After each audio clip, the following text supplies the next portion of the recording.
اليوم غنديرو مقيله سلاويه. السلام عليكم. اليوم غنصايب مقيله سلاويه. هما المقادير اللي عندي: كاس ديال الزيت البلديه، الثومه تقريبا جوج كره ديال الثومه، عندي الكمون جوج معالق كبار، عندي الخرقوم حتى هو تقريبا معلقه ونص، الملحه على حسب الذوق انا درت معلقه، عندي القزبر يابس عندي 4 المعالق. صافي دابا غنبداو نوجدو فيها. صراحه كتعجبني، هي من الاطباق التقليديه ديال الناس ديال سلا. غنبداو دابا. غندير الزيت البلديه، نزيد عليها القزبر، ونزيد الملح والخرقوم والكمون والثومه.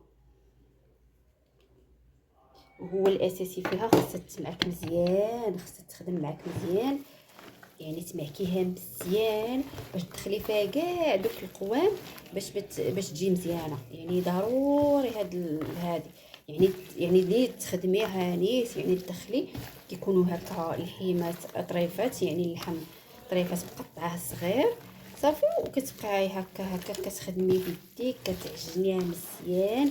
يعني ضروري باش كتدخل لك هذيك العطريه كامله ديك الزيت البلدي.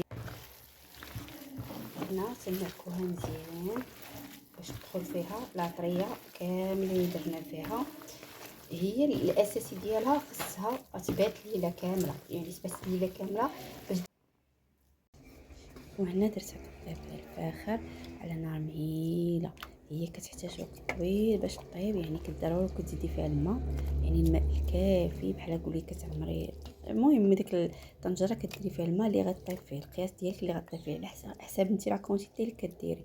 وصافي كتبقاي كتخليها على نار مهيله تقريبا غدير لك النهار كامل وهي كطيب على الفاخر.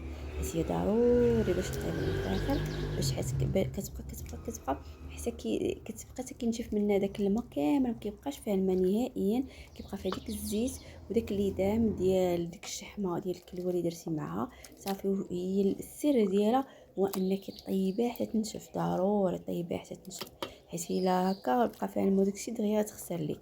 المهم وكتجي صراحه كل ما طابت مزيان وطابت على الفاخر احسن حاجه. انا بالنسبه لي ولا درتيها على البوطه ما كتجيش نفس البنه، هي كتجي مزيانه ولكن ماشي بحال نفس البنه ديال الفاخر، حيت الطياب حنا عارفين الطياب ديال الفاخر مختلف تماما على الطياب ديال البوطه. انا كنفضلها تجي طيبيها على هذا على الفاخر. وهي صراحه هي دابا ساليتها كملتها ودرتها في القراعي. من الافضل ديريها في القراعي وديريها في الثلاجه. انا كنديرها في الفريغو، يعني القرعه اللي كنبغي نستعملها كنجبدها صافي، كل مره كنجبد وحيده. هي هذه كنديرها هنايا في الوصفات، نفطر فيها الصباح مثلا، كل مره كناكلها. يعني الصراحه كتجي بنينه ولذيذه، هي مختلفه على الخليع ولكن شي حاجه اللي زوينه. كنتمنى تجربوها لانها من الوصفات المعتمده عندي وزوينه، كل عام كندير.